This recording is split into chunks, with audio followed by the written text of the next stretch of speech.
నువ్వు ఎంతైతే భరించగలవో అంతే దేవుడు నీకు అనుమతిస్తాడంట.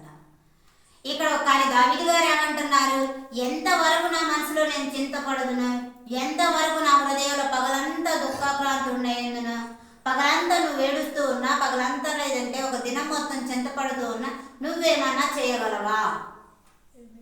చేయలేవు. మన చింత ఏమన్నా పోతుందా? పోదు. అందుకనే దేవుడు ఏమన్నాడంటే, ప్రయాసపడి భారం మోసుకున్న సమస్త జనులారా నా యొద్దకు రండి, నేను మీకు విశ్రాంతిని కలుగజేయుదును, నీ చింత యావత్తు నా మీద వేయండి అని చెప్తున్నాడు. హల్లెలూయా.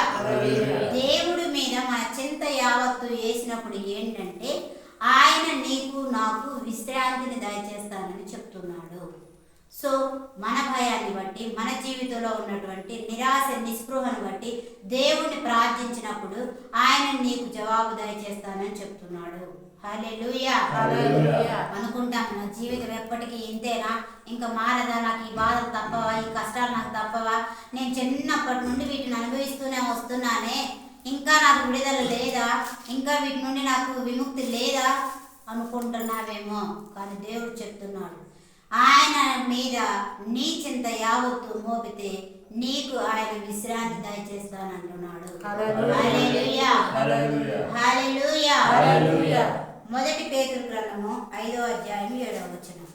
మొదటి పేతురు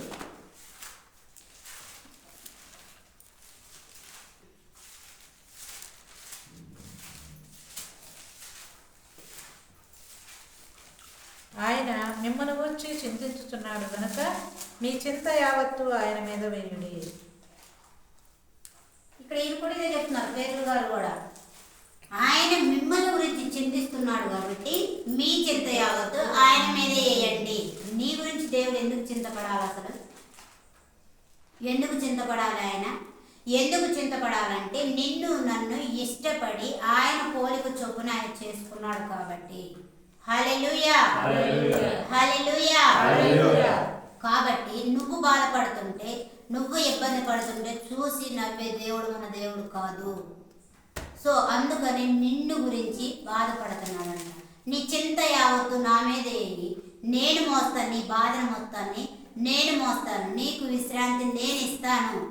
నువ్వు ఎంతవరకు బాధపడ్డా, నువ్వు ఎంతవరకు దాని గురించి చింతించినా నువ్వేమి చేయలేవు కాబట్టి నా దగ్గరికి రా, నేను నీకు విడుదలిస్తాను, నేను నీకు మనశ్శాంతిని ఇస్తాను, నేను నీకు విశ్రాంతిని ఇస్తాను అని చెప్తున్నాడు. కానీ ఈ రోజుల్లో ఎంతసేపటికి మనం ఎలా ఉన్నామంటే, నా బాధ నేను మోస్తాను ప్రభా, నాకు బాగుంది ఇది అంటున్నాం.